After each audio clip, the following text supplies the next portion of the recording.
सो hello guys, One Piece का नया SBS 110 आ चुका है जिसमें कि ओडा सेंसे ने हमें 10 क्वेश्चंस के आंसर किए हैं। एंड जिन लोग को SBS नहीं पता है, सो SBS में ओडा सेंसे हमारे कुछ क्वेश्चंस के आंसर करते हैं जो कि वॉल्यूम के बाद रिलीज किया जाता है। सो ये SBS रिलेटेड होने वाला है वॉल्यूम 110 के, तो वीडियो को इन तक जरूर देखना। सो जो पहला क्वेश्चन है कि जो लॉन्ग आर्म ट्राइब्स है उनके पास एक हाथ में ही 2 एल्बोज होते हैं। सो ये एल्बो के अलग अलग और इसके कुछ अपने अपने काम होते हैं क्या, जैसे कि आप इमेज में भी देख सकते हो। सो ओडा सेंसे इसका जवाब देते हैं कि हाँ, ये दोनों अलग होते हैं। एल्बो जो कि हाथों के पास होती है उसे कहते हैं फ्रेंड एल्बो, एंड एल्बो जो कि शोल्डर के पास होती है उसे कहते हैं लव एल्बो। एंड ये दोनों एल्बो रिप्रेजेंट करते हैं द डिस्टेंस बिटवीन इमोशंस। सो अगला सवाल है जो कि है जो स्वॉर्ड के मेंबर्स है उसकी जरा हमें प्रोफाइल डिटेल्स दे दो, यानी उनकी एज, नेम और एसेट्रा। सो ओडा ने हमें सारे मेंबर्स के डिटेल्स दे दिए हैं जो कि मैं आपको एक एक करके दिखाऊंगा और समझाऊंगा। सो इन सब में सबसे बड़ा है ड्रेक जिसकी एज है 33, एंड उसके बाद है प्रिंस जिसकी एज है 29, कोजाकू जिसकी एज है 26,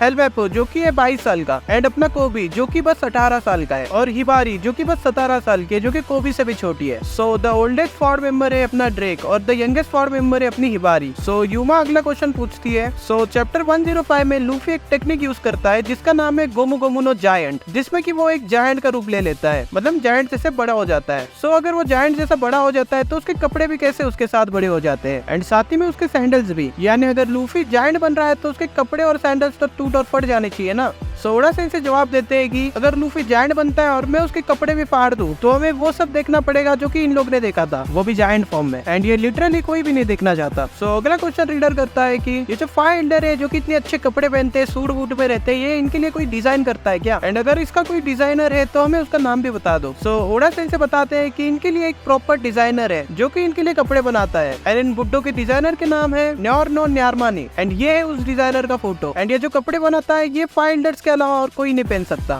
सो अगला क्वेश्चन हमारा वाइस एडमिरल के रिलेटेड है जिसमें कि बंदा पूछता है जो कि वाइस एडमिरल जो कि अगेन आर्क में आए थे जिन्हें की बहुत गंदी तरह पीटा गया था, उनके बारे में थोड़ी इन्फॉर्मेशन दे दो, जैसे कि उनके पास कौन से डेविल फ्रूट्स है। सो ओडा ने हमें सारे एडमिरल्स के पावर्स एंड एबिलिटीज के बारे में इन्फॉर्मेशन दे दी है। पहले तो ओडा एपोलोजाइज करते हैं कि ये रफ स्केच के लिए मुझे माफ कर दो, एंड ओडा ने हमें 9 के 9 सारे एडमिरल्स के बारे में इन्फॉर्मेशन दी है, जिसमें कि पहला आता है अपना डोबेरमैन, जिसे कि हमें पास्ट में ही दिखा दिया था, इसलिए ओडा ने इसके बारे में कुछ इन्फॉर्मेशन नहीं दी है। सो नेक्स्ट आता है अपना प्रोम्स्की जिसने की खाया है राको राकोनोमी जो कि है ऑटर ऑटर फ्रूट, जिसकी मदद से ये बन जाता है सी ऑटर वुमन, एंड उसकी मदद से वो अपने एनिमी पे एक पावरफुल अटैक लॉन्च कर सकता है अपनी शी सेल की मदद से। सो उसके बाद आती है अपनी वाइस एडमिरल डॉल जो कि एक बहुत तगड़ी मार्शल आर्टिस्ट है, एंड ये हाकी की मदद से अपना पंच लैंड करती है एनिमी के ऊपर। सो उसके बाद आता है वाइस एडमिरल टोसा जो कि अपने हाथों की मदद से बाइट कर सकता है, एंड उसके बाद आता है वाइस एडमिरल अर्बन जिसने की खाया है कैनन फ्रूट, एंड इसके नाम से ही पता चल सकता है कि ये कैनन लॉन्च कर सकता है, और वो कैनन उसके सिर पे उगती है जिसकी मदद से वो एनिमी को मार सकता है। सो अगला वाइस एडमिरल है अपना ब्लू ग्रास जिसने की खाया है नोरी नोरी नोमी जो कि एक राइड फ्रूट है, जिससे कि वो अपने हाकी के आने वाले रेंज में किसी भी ऑब्जेक्ट को व्हीकल में कन्वर्ट कर सकती है। उसके बाद है हाउंड, एंड इसने भी एक खाया है डेविल फ्रूट जिसका नाम है इनो इनो नोमी मॉडल हाउंड, एंड इसका डेविल फ्रूट तगड़ा हो सकता है क्योंकि ये स्मोकर के साथ सेम क्लास ईयर में था। उसके बाद है रेड किंग जो कि अपने एनिमी पे स्टीम पावर इंजन की तरह पंच लैंड कर सकता है। उसके बाद है वाइस एडमिरल यूलोटिन जिसके सर पे एक ब्लेड है जो कि वो थ्रो कर सकता है बूमरैंग की तरह।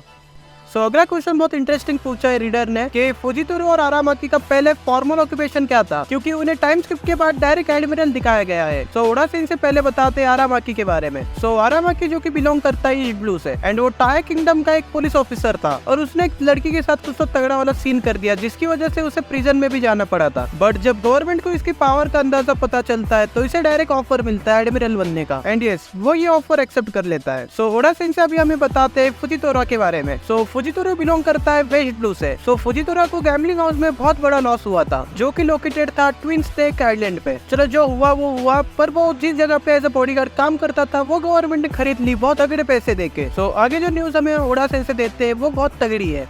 सो ग्रैंडलैंड पे एक जगह है ब्लू किंगडम नाम की जिसमें कि फुजितोरा था farmer defence military chief in the AOI, but war की वजह से वो जगह पूरी डिस्ट्रॉय हो गई थी, एंड एक तरह से फुजितोरा अपने मिलिट्री का चीफ था तो वो वॉर क्रिमिनल बन गया था, यानी फुजितोरा जो कि इतना सिंपल दिखता है जिसके पास में और क्या क्या हो चुका है वो किसी को भी नहीं पता है। सो अगला जो क्वेश्चन है वो SBS का सबसे इंपॉर्टेंट क्वेश्चन है जिसमें कि रीडर ये पूछता है कि चैप्टर 1103 में लूफी पूरा थक गया था गियर 5 यूज करके और उसे भूख लगी थी, एंड आगे चैप्टर 1106 में उसे कोई तो फूड देता है एंड ही बिकम फूल। तो वो फूड देने वाला बंदा आखिर कौन है? एंड इस पर्टिकुलर टॉपिक पे ऑलरेडी बहुत से वीडियोस बन चुके हैं एंड जिसमें कि ज्यादातर लोग यही मानते हैं कि उसे फूड किजारू ने दिया है। सो ओडा हमें इसका जवाब देते कि जब लूफी फूड चिल्ला रहा था तभी वहाँ पे सांजी भी था और फ्रैंकी भी था, बट उसको आखिर में खाना दिया किसने? क्योंकि वहाँ पे सेंटामारू और किजारू भी था। ओडा सेंसे हमें कहते हैं कि इसका जवाब मैं कभी एक्सपोज नहीं करने वाला, ना ही मांगा में ना ही एनिमे सीरीज में, बट ओडा सेंसे ने हमें एक बहुत बड़ी हिंट दे दी है जिसमें कि ओडा ने बताया है कि जिसने भी लूफी को खाना दिया है वो ट्रैवल कर सकता है स्पीड ऑफ लाइट से एंड उसे अपने नेकेड आइज देख भी नहीं सकते। एंड पूरे एनिमे सीरीज में इतना फास्ट तो बस किजारू ही है। मुझे पता है सांजी भी बहुत ज्यादा फास्ट है, पर स्पीड ऑफ लाइट की बात आई तो